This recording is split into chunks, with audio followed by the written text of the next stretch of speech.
guys, welcome back to the channel. I'm Tori. And it's your boy Travis. And today guys, we have a little bit of a different video for you guys. Now, a lot of you have been requesting that we do this, and honestly, I want to say throughout our entire YouTube career or whatever, we have never done a video like this, I don't think. But today we are going to be What is it? we're going to be giving you guys advice. Now, you guys sent in questions for us to answer on like how we would deal with certain things, or how we've dealt with certain things. We are not psychologists, No. counselors, professional advice givers. No. We are just going to give our opinions on some of the questions that you guys had sent us, asked us, and just some of the things we got over the years. Because you guys think we're like the perfect couple, but we're not. Well, I mean, you're perfect, Stacey. Well, so are you. All right, so this is actually a question from a female, and she says, I found out my ex-husband cheated on me with my best friend. Okay. What would you have done in that situation, and what should I do moving forward? All right, so I'm going to point out the fact that she did say ex-husband, so she did do something about this situation. Very good. So ex-husband. Okay, I was gonna say. So that part is great that he's now your ex-husband. Yes. So you went in the right direction so far. Yes. As far as the friend goes, she ain't your friend no more. Okay, at least I hope she's not your best friend anymore. When I said, so I cheated on me with my best friend, what would you have done in that situation, and what should I do moving forward? I would say anybody, especially your friend, if your friend is going to cheat or cheat with your spouse, that is not a friend.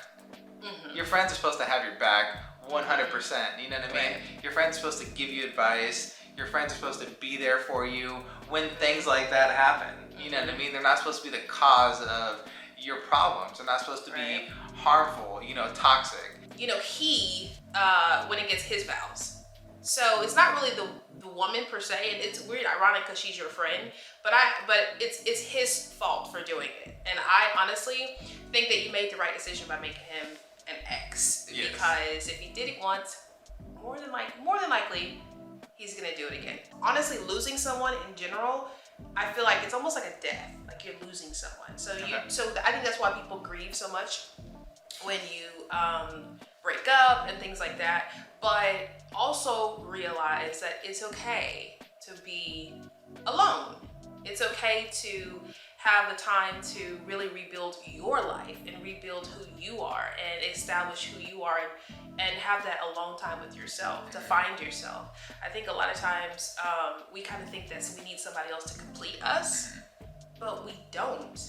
You know what I mean? If I were you, I would take that time to, and I'm sure you probably have, but take that time to really evaluate your life and what you want to do moving forward. And don't think that I think a lot of times women may make the mistake of thinking that, oh my gosh, if this guy did this to me, my husband who I love forever, did this to me, then all guys are gonna do this to me. And that's also not the case. When people have been cheated on, they typically, say, oh my gosh, what did I do? We're so quick to blame ourselves just as people. When something goes wrong in a relationship, it's like, man, if I only just, did this, or maybe if I just, I don't know, maybe gave him more attention, or held his hand more, or just kissed him more, or, was more respectful. It's like, no, don't do that. Wrong is wrong. When someone in a relationship makes a bad decision, it's wrong. Okay, this is a question for you, babe. Someone wants to know, what should I look for in a woman? Seems like every woman I meet is playing games. That's for you, babe. I'll let you answer that one. Well, first of all, where are you looking for the woman? You got to start there, right? It's true. We look for the red flags. There's always going to be red flags in the beginning of a relationship. Did I have any red flags? You had to think about it? Did you? No, I'm thinking. Well, yes. I'm thinking hard about this. I didn't have any red flags. You didn't have no red flags. Only that I moved in with you after our first week together. I thought that was a red flag. I said, what is this lady doing? But I was like... You didn't think it's I was just in love with you? No, honestly, I did not. How would a woman be playing games? A woman, playing games is she's going to pretty much,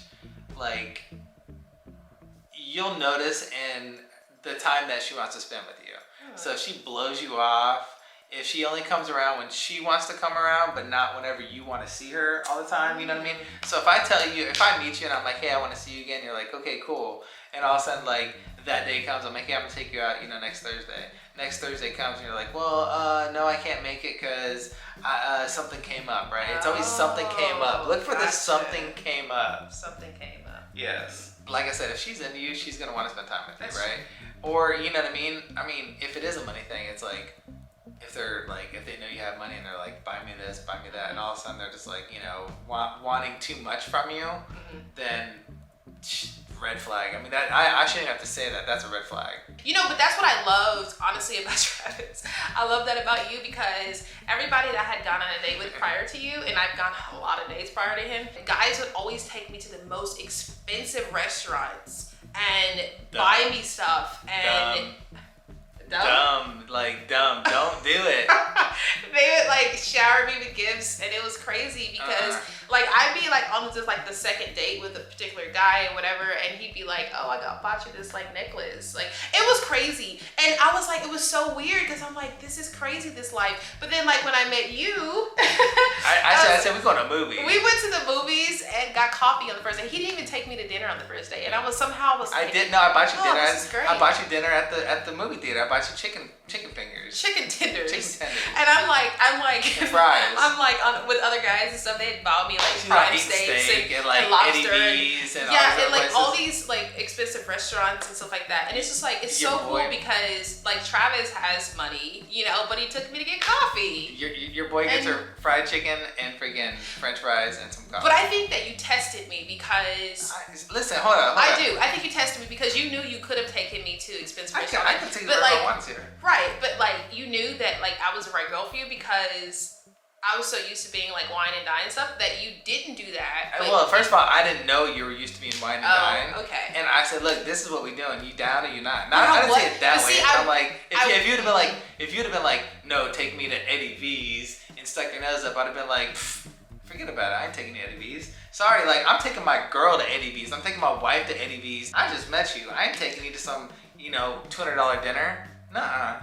That ain't happening. We getting some chicken and some French fries, and we're gonna see if we're gonna make it to that steak dinner, because we cannot make it to that steak dinner. After that, though, you were whining and dining me like crazy. But I really do think you're testing to see kind of what kind of girl I was. That's why a lot of people have said, actually, in the comment section I read before, that you guys were like, oh, Tori is a gold digger and Tori is da-da. And it's no, quite the opposite. My husband thinks we don't have fun time enough. I won't put the word she actually used.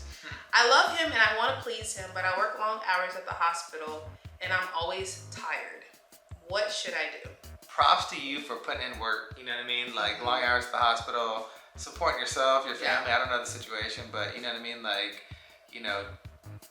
Kudos to you for, putting in that work, because, it sounds like you're working hard, long hours, and hopefully, I don't know how she should. I don't know the answer to that question. I'm gonna answer that, but hopefully your husband appreciates, the hard work and the dedication you're putting in for your family. Yeah. Yes. Kudos to you, and thank you for everything you do. Especially being a nurse. Yeah, it's hard work, and I get that. Working long hours. My mom used to be a nurse, so I can understand. Being tired, and sometimes guys want it a lot. This guy right here likes it a lot. And so, I accommodate as best I can, but sometimes, you are tired, and sometimes, if you work long hours, and, you just don't feel up to it. But are we talking that you just don't ever do it, or you just don't do it to his liking? Because sometimes guys want it every single waking moment of the day. And if that's the case, then okay, that's crazy. But, if you're not doing it at all, well, I don't know. I think I'm going to be kind of on the guy side here.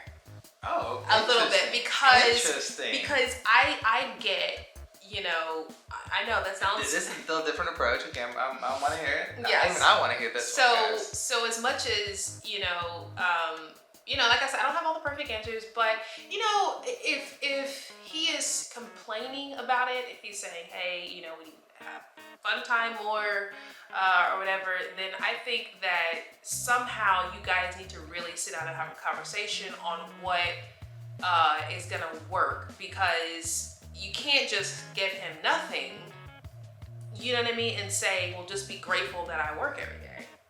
Do you know what I mean?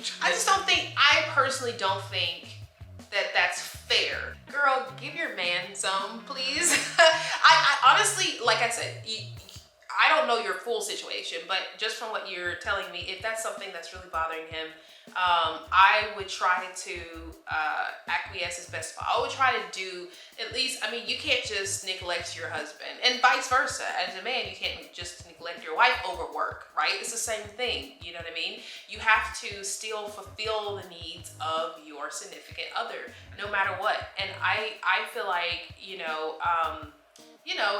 if you're working long hours and things like that, I understand that from just a standpoint of just like we all have, things that we're doing, and we're tired, and I have a 1-year-old I'm running after all day long. I'm so tired by the time Travis gets home, and it's like, but I try to accommodate as best as possible, his need, and I have a need too. We try to accommodate each other as best as possible. And there's something that you can't do, have that conversation. Don't just let it go by, and keep blowing him off, and keep whatever, really make him feel like, okay, like he's heard. Yeah. Same thing for you. If you have a need, or you have a want, you would want him to actually listen to you as well. Yeah. And see, like, we get busy as well, and sometimes, you know what I mean, like, we get super busy, and sometimes we don't always get to do all the things we want to do sometimes. But we always circle back around, you know what I mean? And then we always, have the best fun nights ever. And then get back to that, you know what I mean? We don't stay in overdrive mode. You should go home and give him the best night of his life, okay? This is coming from? This is coming from me, because I like to satisfy 100% my man, so, and you know that. There you go. So go home, give him the best night of his life, and let him know that, hey, you still got it, he still got you, you good, everything's good, you guys have a great night. Get some candles out, you get some candles out, okay? You get some candles out, you get the sexy music playing in the background, you turn down those lights, you put your lingerie on, and give him the best night of his life. What? Can we just cut this off real quick? I'm trying to tell her how to do it. I know, but That's what I do. What? Can we do? No, we have to finish the video. See, this is what I have to deal with all the time, guys. Just kidding. I like it though, and I always please you, don't I? I'm serious. No. Let's get back to the video. Okay, this is to me. I've been dating this guy who still lives with his mother. He says he's just there to help her out after her surgery she's had, and he would be moving to his own place soon. But it's been a year now. He's 45, by the way. Okay, first of all, remember the red flags we were talking about earlier? That's a red flag. It's a red flag? That's a total red flag. Okay, I'm gonna read the question again. I've been dating this guy who still lives with his mother. He says he's just there to help her out after a surgery she's had, and he would be moving to his own place soon. But it's been a year now. He's 45, by the way. Okay, so I'm gonna throw my 2 cents real quick. Okay. If you're 45, right, and you're living with your mom to help her with the surgery, you should have your own place that you're going to help visit your mom. Exactly. And go back to your own place. You don't get rid of your own place to go help your mom, then to move back out of your mom's. So that means he's never had a place to begin with. Probably he didn't have his own place. Yes. Is what I'm gonna go with. Now, do I know that? That's a fact. Mm-hmm. No, but there's probably a good chance that he's couch surfing at his mom's house, and he's probably never really had his own place. Yes. Nor does he plan on getting his own place once his mom gets out of surgery, or he helps his mom with surgery, or whatever it is.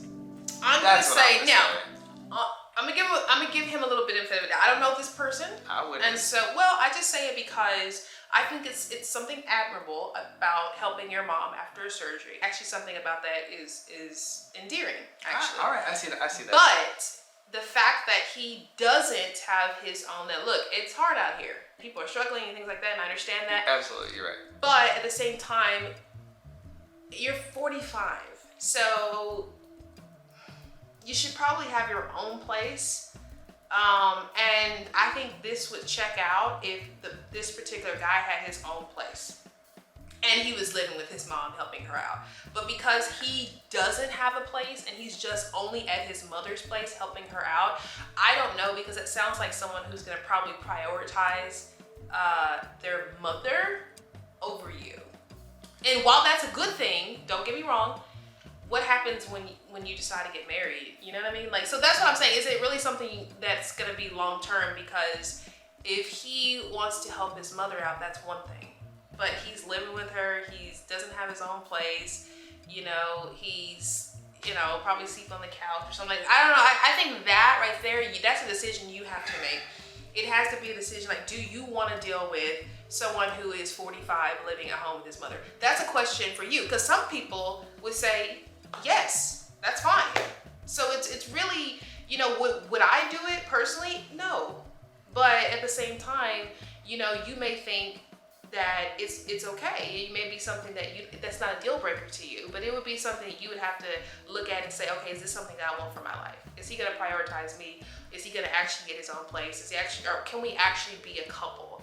Or is it gonna be kind of like you, his mom, and you know, and him? Yeah, I mean, you know, like, is he just waiting to move out of his mom's house into your house? And then pretty much you be the guy on the couch where you're like, dude, are you going to get up and get a job today?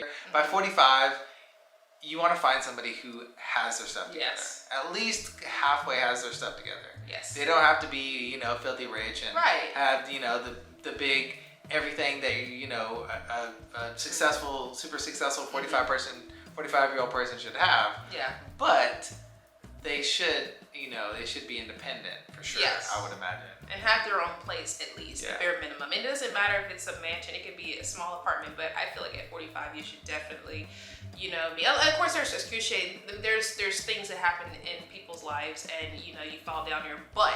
And I get it, you know, because life is uncertain. He should have explained that to you, because I feel like he's playing a game. If he doesn't have his own place at 45, and he keeps telling you, "Oh, I'm gonna get my own place. I'm gonna get my own place," and it's been a year, you may want to run for the hills. Me and my boyfriend, who were engaged, broke up and called off the engagement.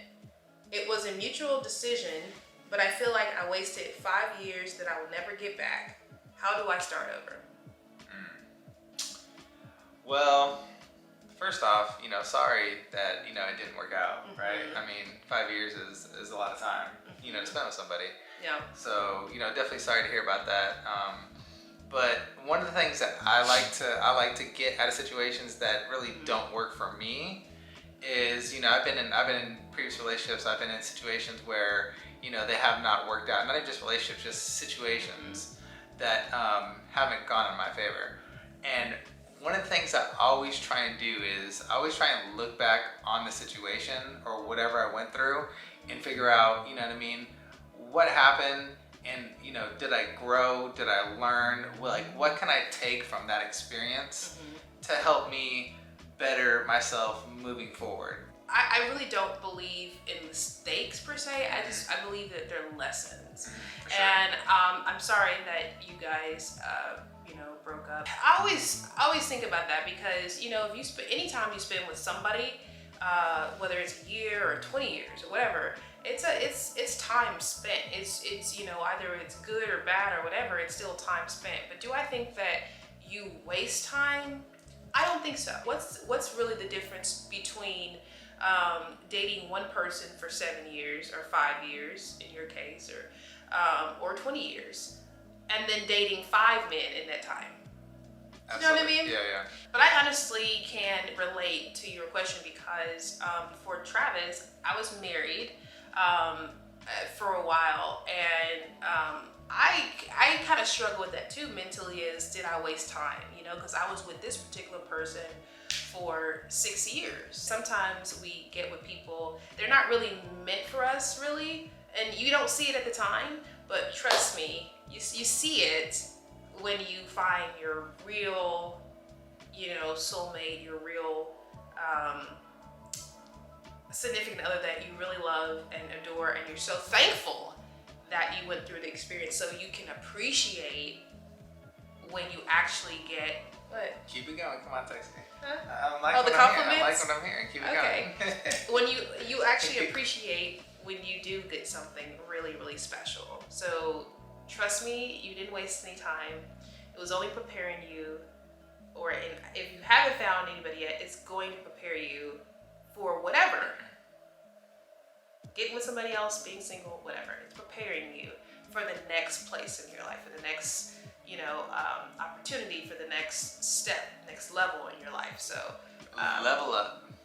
Yeah, maybe you're gonna level up. I did. Exactly. I know, like, as you're talking, you're like, I was like sitting here trying not to like smile. All right, so the next question is, I want to move to a different city, but I'm afraid. How do I get over the fear of the unknown? So actually, I've done this too, but I haven't done this as a single person, so. We live in Austin, Texas, and before I lived in Austin, Hold up, wait. Shout out to everybody who lives in Austin, by the way. Yeah. If you're in Austin, what's up? You love it here? Yeah, we love it here. But I was actually living somewhere else, and I decided just randomly one day, this was actually after my divorce with my last husband, I decided, you know what? I'm just gonna move to Austin. Yeah. Guys, I didn't even have a job. I didn't have a job here. I didn't really know anybody here. I don't know. I don't know. I decided, you know what? I'm just gonna pick up and move to Austin, and it was crazy. And even my parents thought it was crazy. Like, you don't know anybody. You don't. Why are you moving to Austin? And so I said, I don't know. I'm just gonna move there. I got myself an apartment here, and I was like, I'm gonna do it. Trust me, if you have this feeling to get up and move, and it's just gnawing at you, please do it. Because I'm thinking to myself, if I would have never stepped out on a faith, and just said, who cares? If I wasn't just intrepid and said, you know what, I need to get out and do something different, I would have never met Travis, which means I would have never had an amazing 1-year-old daughter, which means I would never move into this amazing home, have this amazing family, have this channel, just everything, it wouldn't have happened. It wouldn't have happened if I would have just been like, oh no, I'm scared. Please do it. Take that leap of faith and just take that leap of faith. But it's so scary, like, you know what I mean? I did it. So I actually moved to Austin about 11 years ago. It was a huge step for me. I'd grown up in Arizona my whole life, and it was like moving to Austin, Texas was like, whoa, that's a big change for me. Just put fear aside, take that leap of faith and just do it. Believe in yourself, because I know one thing's for sure is if you believe in yourself, you can pretty much accomplish anything. Yeah. You know what I mean? And believe in God. Yeah, believe in God. Yeah. So as long as you have faith and just trust God that you're gonna be fine. Just put your faith on Him. Everything's gonna be fine. Take that step. Do not give up. Do not quit. And I think that is the fear of failure, the fear of just quitting and stuff like that. Yeah. Is that's the hard part. If you miss 100% of the shots, you don't take. You don't take. That's Michael Scott. All right. So the next question is, what does a healthy relationship look like? Us. Just take a look at it. I'm gonna have to agree with that. You gotta have communication. You gotta have trust. You gotta have friendship. You have to be friends. And I don't know. There are. I think those are the basics, right? I'm probably leaving a lot out, but like I would start with those 3 for sure. Trust. You know what I mean? Communication, and be friends. I think a healthy relationship involves trust, communication, respect, love, a very healthy balance when it comes to sharing things and being open and honest and all that. That all goes together to me to form a healthy relationship, in my opinion. Also make time for each other, guys. It's easy to get complacent and just kind of just start going into robot mode. Another thing I think that makes a healthy relationship is knowing each other's love language. That is super important, to know what the other person needs and desires. That makes it so much easier because you begin to actually know who they are as a person. Words of affirmation are very good for her. Yeah. For sure. She loves to hear them. Yeah. And I love to give them. Like Travis's is quality time. And so he likes us to spend a lot of time together, and we do. We spend a lot of time together because of it. So you like that. I do, yeah. So I'm just like a chill person. So yeah. Anytime I can get just to, relax and hang out with her and just do something with her and just, it don't have to be, you know, we could be at the house, you know what I mean? It's just whatever it is. We love going on dates. All right, here is the last question, guys. We're going off with a banger. My boyfriend won't give me the passcode to his phone. Should I be concerned? I mean, won't? Have you asked for it? If he won't give it to you, yes, you should be concerned. If you have said, hey, what's your passcode? And he says, don't you worry about it, find you somebody else. You should have the password to his phone. You should be able to look at it at any time. And it's a weird area, right? Where you're like, hey, let me see your phone, give me your password or whatever. But it should be voluntarily given. Yeah. Right? Yeah. And, you know, you should know his and he should know yours. You know what I mean? Period. And if he's not willing to give it to you, well, that's a red flag. Yeah. We don't know exactly what the situation is. No, it's a red flag. And he's probably not gonna. He's probably not holding, or he's probably not gonna be giving you, or he's probably withholding other information from you. But I'm gonna say that's a red flag, and you should be concerned. You should 100% be concerned, but don't even concern yourself anymore. Just move on with somebody else. Because I'm telling you right now, if he didn't volunteer it, that's different. I mean, some people don't think about it. You know, if you said, "Hey, give me your password," and he said no, that's different than you never even asked him for his password. And then say, well, that's weird. He's never given it to me. Yeah, well, never asked try for it. asking for it. But if you already did and he said no, then clearly something is going on. I'm not saying he's cheating or whatever, but why would he not want to give it to you? Like, why would there be a concern there? It's not like you're asking for like his bank account information. You know what I mean? Yeah. Like, he's logging to his bank. Yeah, I mean, you should have access to his phone, like 100%. Like, we both have access to each other's phones, and not because of any real reason. It's just the fact that we trust each other. I think that it's like we've had our passcode since like we've been engaged pretty much even before we got engaged. Yeah, on our phones. Yeah, so we're definitely open when it comes to that sort of thing. And I think I know a lot of people who don't have the passcodes to their guy's phone and they're fine with it, you know. And if that's not a deal breaker to you, then it's not. But it would be to me if I didn't have the password to. It's a red flag, you know. Me. I don't know. It may not be a deal breaker for you, but it's something like we talked about. You know, those red flags that come up in those relationships. That, you know what I mean. If it makes you feel uncomfortable, and you know what I mean, it's a red flag. You know. What about the guy saying like, "Oh, well, you should just trust me"? I mean, you should trust the fact that she can look in your phone and not see nothing, right? I mean, trust is, okay, here you go. I'm trusting you with my stuff, right?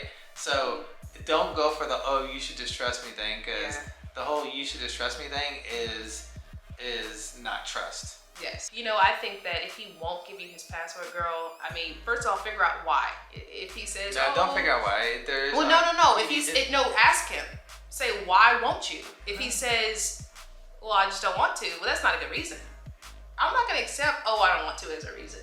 It's a matter of giving me 4-digit code, 5-digit code. It's not that hard to give me your password. Listen, I'm telling you right now. Because there's a reason why he's saying no. You don't even need to know the reason. Just say, hey, I think it's best if I have the password. Here's my password. Can I have yours? If he says no, then you say, okay, and then you know that something's not right, and then you know what I mean. It's not why not. The question I would want to know is, does he have your password? Because I know, like, I had a friend of mine who, you know, she had to always check in. Oh, I gotta tell, you know, blah, blah, blah. I gotta tell my guy where I am, and, you know, I gotta do this, and he's got my passwords, and he's even got my password to my Facebook and everything. And I'm like, do you have anything of his? Well, no. Does he check in? No. Okay, so he's trying to keep tabs on where you are. Make sure you're not doing what you're not supposed to be doing, but then so he can go ahead and do it. See, us guys are good. You guys have some nerve sometimes. I do. I said, you're crazy. I told her, I said, you're crazy. He's keeping tabs on you all this, and you have nothing. You don't even have his password. Once again, whether that's the situation of the guy or the girl, that's the red flag I was talking about earlier. Those are those red flags you talk about. And now she doesn't even have a Facebook because he made her delete it. I mean, you guys are just something else. Shout out to Exter for sponsoring today's video. Have you guys ever lost your wallet? Ekster is a world's leading smart wallet out there. What I love about the Ekster wallet is its incredible thin design, and it's wrapped in beautiful leather. It has this little switch right here that makes it very easy for you to access any of your cards. It does have a tracker, so if you lose your wallet, you cannot find your wallet, I just have to go to my phone, press a button, and it rings my wallet. Or vice versa. If I can't find my phone, I just go to my wallet and I press a button, and it actually starts ringing my phone, guys. It works by voice command. Hey Siri, ring Ekster. Starts ringing, guys. That's pretty cool. The tracker is a solar-powered, slim card that actually slips right into your wallet and still creates that slimline design that you're looking for. Once again, huge shout out to Ekster for sponsoring today's video. Click on the link in the description down below for 20% off site-wide. Plus, guys, you'll get a free gift bag for any purchase over $150. All right, guys, so thank you guys so much for tuning in. We hope that we gave you at least somewhat good advice. This was pretty fun, actually. Yeah, and like, don't hold us to any answers. Don't, like, kind of crucify us or whatever. We are human, right? We do have our own thoughts and our own opinions, so don't be too hard on us. Don't hit us in the comment section too bad saying, yeah, I can't believe you said this, or you do this, you do that. You know what I mean? Yeah. These are just our opinions, guys. You don't have to take them. You don't have to listen to them. This is just our advice, how we would handle certain situations, or how, we would give our advice to you. So. Yes. So, yeah, if you like this video, don't forget to like and subscribe. And also, guys, we're going to probably do a part 2 of this. So if you have any questions you'd like to ask us to get our advice, you can always email us, or if you're fine with commenting down below, comment down below some questions that you have or what's going on in your life. It doesn't necessarily have to be about, your relationship or anything like that. It just be about life in general. Yeah. Ask us some questions. You can either DM us at travisandtori@gmail.com, or you can just comment down below and we'll try to do a part 2 of this video and just try to kind of answer your questions. Don't forget to like and subscribe. We always want more people in the TNT family. And you know what we're going to say. Wherever you go, there you are. So what? So make the best of it, So guys. make the best of it. We love you. And we will see you on the next one. Bye. Bye, guys.